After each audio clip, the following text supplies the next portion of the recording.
শেষ পর্যন্ত Donald Trump ইরানের দেওয়া 3 পর্যায়ে যে প্রস্তাব, সেই প্রস্তাব কি গ্রহণ করতে চলেছে? অন্তত এমনই ইঙ্গিত পাওয়া যাচ্ছে, অর্থাৎ ডোনাল্ড ট্রাম্প ইরানের পাঠানো প্রস্তাব গ্রহণ করতে চলেছেন। আর এই ইঙ্গিত পাওয়া যাচ্ছে ডোনাল্ড ট্রাম্পের নিজের লেখা টুইটে। তিনি গতকাল ট্রুথ সোশ্যাল পোস্টে একটি ইঙ্গিতবাহী বার্তাবাহী পোস্ট করেন, যে পোস্ট থেকে স্পষ্ট ইঙ্গিত তাৎপর্যপূর্ণভাবে ইরানের বিদেশমন্ত্রী সৈয়দ আব্বাস আরাগচি গত এক সপ্তাহে নজিরবিহীনভাবে কূটনৈতিক অভিযান চালিয়েছেন।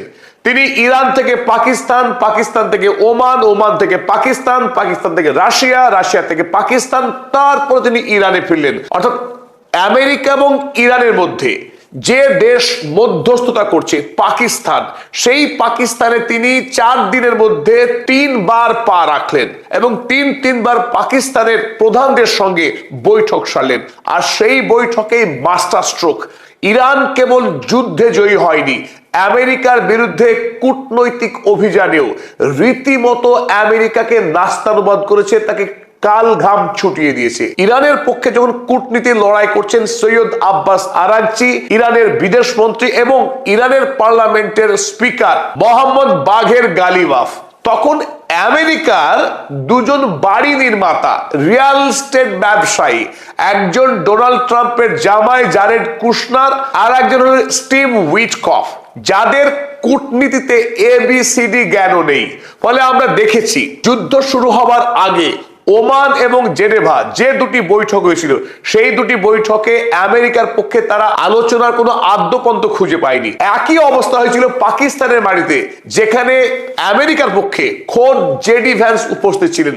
ইরানের সঙ্গে কূটনীতিতে আমেরিকা রীতিমতো পরাজিত। আর এবার আব্বাস আরাগচি যে চাল চেলেছেন, সেই চালকে আমেরিকা না পারছেন ফেলতে, না পারছেন গ্রহণ করতে। তবে ডোনাল্ড ট্রাম্প আর কোনো পথ না পেয়ে শেষ পর্যন্ত ইরানের দেওয়া যে প্রস্তাব, 3 পর্যায়ের আলোচনা যে প্রস্তাব দিয়েছেন, সেই প্রস্তাবের প্রথম ছিল ওমান উপসাগরে আমেরিকার যে ব্লকেড না তুললে পরে ইরান আলোচনা শুরু করবে না বলে দাবি জানিয়েছিল। সেই আমেরিকার নৌ অবরোধ কিন্তু এবার ওঠার পক্ষে। চলুন ডোনাল্ড ট্রাম্প কি ইঙ্গিত দিল, সেই ইঙ্গিত আমরা দেখে নিই। ট্রাম্প সাহেব লিখেছেন, Iran has just informed us, ইরানের পক্ষে আমেরিকাকে নাকি জানানো হয়েছে that they are in a state of collapse, যে ইরান এই মুহূর্তে ভেঙে পড়ার উপক্রম হয়েছে, তাদের অবস্থা বেজায় খারাপ। আর এই জায়গায় না হেসে উপায় নেই। ডোনাল্ড ট্রাম্প, যিনি প্রতিদিন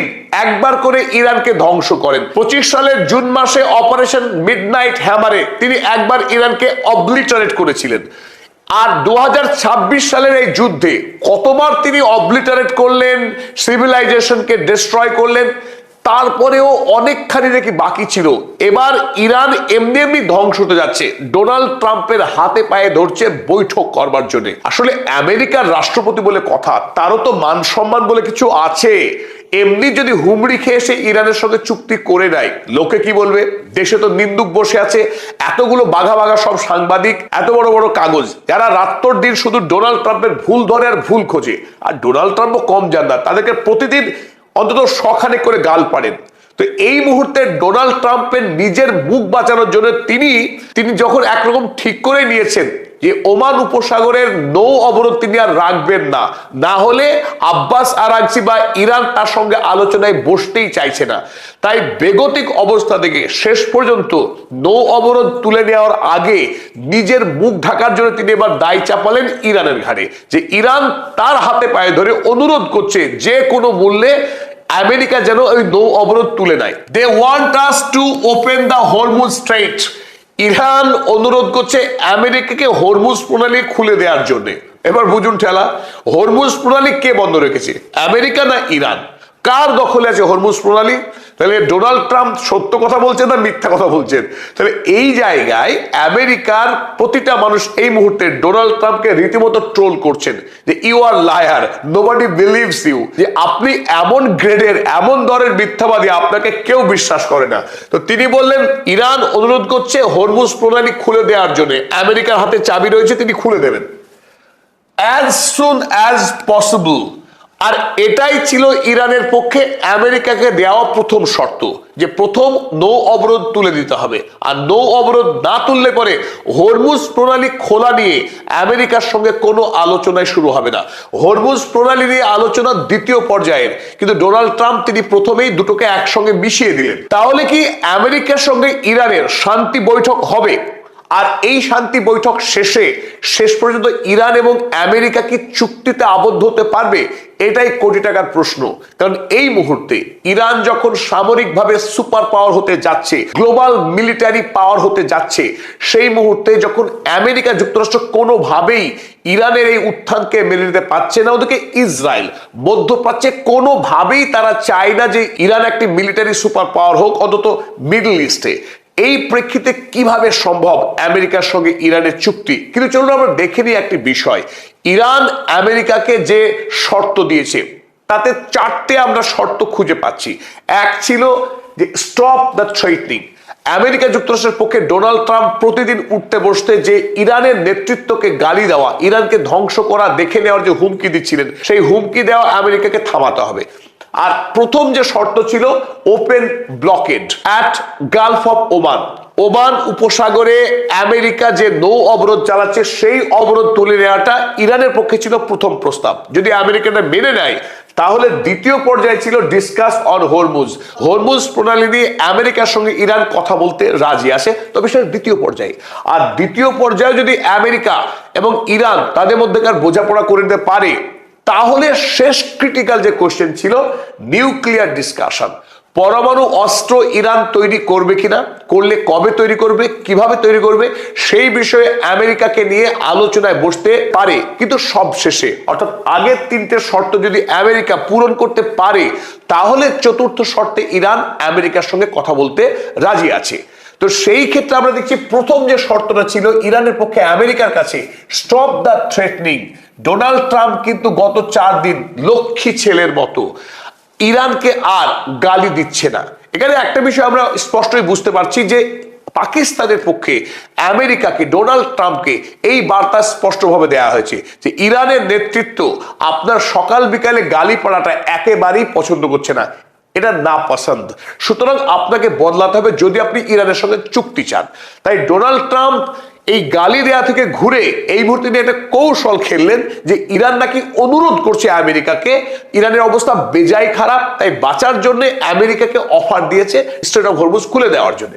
সুতরাং আমরা বুঝতে পারছি যে ডোনাল্ড ট্রাম্প তিনি একটু একটু করে নিজের অবস্থা বদলাচ্ছেন। আর এখানেই প্রশ্ন, তাহলে শেষ পর্যন্ত কি ডোনাল্ড ট্রাম্প তার নৌ অবরোধ তুলে নেবেন? ইরানকে কি সামুদ্রিকভাবে মুক্তি দিয়ে দেবেন? ইচ্ছা মতো ইরান কি বাণিজ্য করতে সক্ষম হবে এই অবরোধ উঠে গেলে? যা না হলে ইরান আমেরিকার সাথে কোনোভাবেই আলোচনায় বসবে না। তবে আমাদের মনে হচ্ছে ডোনাল্ড ট্রাম্প খুব শীঘ্রই তার এই নৌ অবরোধ তিনি তুলে নেবেন, আর তারপরেই আমেরিকা ও ইরানের আলোচনা শুরু হতে যাচ্ছে। এবং বাকি হরমুজ এবং নিউক্লিয়ার অস্ত্র নিয়ে আমেরিকার সঙ্গে ইরানের ঐক্যমত হবে কি হবে না সেটা ভবিষ্যৎই বলে দেবে। তাহলে কি একথা আমরা বলতে পারি যে ইরানের সঙ্গে আমেরিকার যুদ্ধ শেষ পর্যন্ত থামলো, আমেরিকার ইরান আর যুদ্ধে যাচ্ছে না, মধ্যপ্রাচ্যে শান্তি নেমে আসলো? কিন্তু এই দাবি করাও কিন্তু এখন অসম্ভব। তার মূল কারণ মানবতার শত্রু, রক্তপিপাসু ইসরায়েলি প্রধানমন্ত্রী বেঞ্জামিন নেতানিয়াহু। বেঞ্জামিন নেতানিয়াহুর ভাগ্য পরীক্ষা আছে সামনে 27শে নভেম্বর 2026 সালের 27শে নভেম্বর ইসরায়েলে হতে যাচ্ছে সংসদীয় নির্বাচন, নেসেট ইলেকশন। অর্থাৎ এই নির্বাচনেই দেশের প্রধানমন্ত্রীর ভাগ্য নির্বাচন হবে। বেঞ্জামিন নেতানিয়াহু সুদীর্ঘ 19 বছর ধরে নানানভাবে বিভিন্ন সময়ে ইসরায়েলের প্রধানমন্ত্রী থেকেছেন। যখন ডোনাল্ড ট্রাম্প আমেরিকার রাষ্ট্রপতি, যে ডোনাল্ড ট্রাম্প বেঞ্জামিন নেতানিয়াহুর বাড়ির ভৃত্যের মতো কাজ করে, কৃতদাসের মতো কাজ করে, সেই আমেরিকার রাষ্ট্রপতি ক্ষমতায় থাকার সময় বেঞ্জামিন নেতানিয়াহু কোনোভাবেই চাইবেন না তিনি প্রধানমন্ত্রী পদ থেকে সরে যান। আর সেইখানেও তার নিজস্ব বিপদ আছে। কিন্তু নভেম্বর মাসের যে নির্বাচন, সেই নির্বাচনে বেঞ্জামিন নেতানিয়াহুর জয় পাওয়া অত্যন্ত দুরূহ। কারণ গতকাল একটি সমীক্ষা প্রকাশিত হয়েছে ইসরায়েলি মানুষদের জনমত জরিপ করে, যে জরিপে উঠে এসেছে 57% of Israelis say Israel has not won any war since October 2023. অর্থাৎ গত 2023 সালের পর থেকে ইসরায়েল কোনো যুদ্ধে বিজয়ী হয়নি। এমনকি গাজা যুদ্ধেও ইসরায়েল পরাস্ত হয়েছে। যদিও গাজা ভূমি ধ্বংসপ্রাপ্ত হয়েছে, তারপরেও হামাসকে ধ্বংস করতে পারেনি ইসরায়েল। তাই ইসরায়েলি সাধারণ জনগণ মনে করছে যে এই মুহূর্তে বেঞ্জামিন নেতানিয়াহুর নেতৃত্বে ইসরায়েল রাষ্ট্র হিসেবে দুর্বল হয়েছে এবং ইরানের কাছ থেকে মারাত্মকভাবে আক্রান্ত হয়েছে একাধিকবার। তাছাড়া লেবাননে যে যুদ্ধ লড়ছে বেঞ্জামিন নেতানিয়াহু, সেখানেও বিজয়ী হতে পারেনি হিজবুল্লাহর বিরুদ্ধে। আর সর্বোপরি ইরানে তো আমেরিকা এবং ইসরায়েল একসঙ্গে এসেছিল লড়াই করতে, সেই যুদ্ধেও ইসরায়েল পরাস্ত হয়েছে। তাই এই মুহূর্তে ইসরায়েলের সাধারণ মানুষ বেঞ্জামিন নেতানিয়াহুর উপরে ভরসা রাখতে পারছেন না। এদিকে ইসরায়েলের অভ্যন্তরে ঘটে গেছে আর একটা মহা অঘটন এই যুদ্ধ অপরাধী বেঞ্জামিন নেতানিয়াহুর জন্য। কারণ ইসরায়েলের দুজন প্রাক্তন প্রধানমন্ত্রী, একজন নাফতালি বেনেট, অপরজন হচ্ছেন ইয়াইর লাপিদ, তারা দুজনে মিলিতভাবে, এই বেনেট এবং লাপিদ, তারা মিলিতভাবে ইসরায়েল একটি নতুন পলিটিক্যাল পার্টি তৈরি করেছেন যার নাম দিয়েছেন টুগেদার। এই পার্টি বেঞ্জামিন নেতানিয়াহুর লিকুদ পার্টির বিরুদ্ধে তারা সম্মিলিতভাবে লড়াই করতে যাচ্ছে। আর এই টুগেদার পার্টির নেতা হয়েছেন নাফতালি বেনেট। তাই ইসরায়েলে বেঞ্জামিন নেতানিয়াহুর সামনে রাজনৈতিকভাবে একটা শক্ত পরীক্ষার সামনে দাঁড়িয়ে এই মুহূর্তে বেঞ্জামিন নেতানিয়াহুর জন্য যুদ্ধ ছাড়া কোনো রক্ষা নেই। যদি এই যুদ্ধ অপরাধী নতুন করে ইরানে আক্রমণ করে যুদ্ধ করে যদি ইরানকে কাবু করতে পারে, ধ্বংস করতে পারে, তাহলে তার জয় নিশ্চিতভাবে আরো একবার প্রধানমন্ত্রী হবেন। তাই বেঞ্জামিন নেতানিয়াহুর জন্য ইরান যুদ্ধ কিন্তু খুব ইম্পর্টেন্ট, খুব ভাইটাল।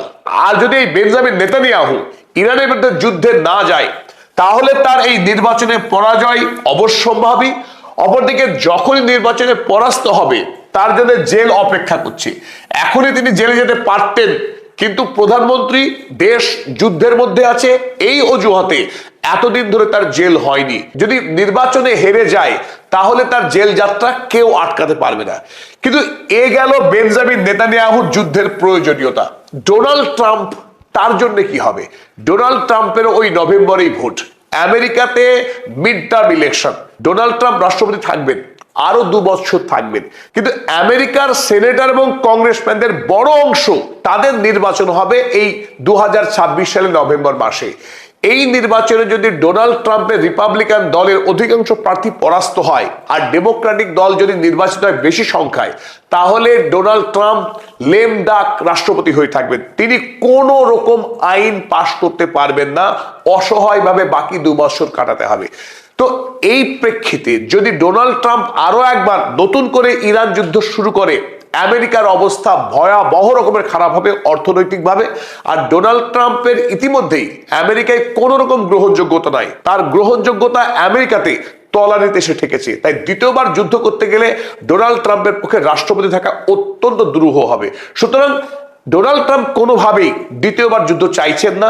ওদিকে বেঞ্জামিন নেতানিয়াহু, তার যুদ্ধের ভারী প্রয়োজন।